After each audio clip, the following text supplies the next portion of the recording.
The new Huawei tablet is built around an 11-inch LCD screen, with a resolution of 2560 by 1600 pixels and up to a 120 Hz refresh rate. The panel has a 16:10 aspect ratio and a 275 ppi.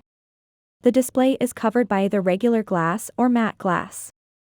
The latter version offers a paper-like experience by sacrificing contrast levels. This variant has no reflections on the screen and provides a better stylus experience. Further, the device is powered by a Qualcomm Snapdragon 870 chipset and boots HarmonyOS 3.1.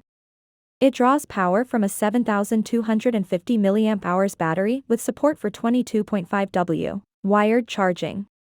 The tablet houses quad speakers powered by Huawei His10 8.0 sound effects.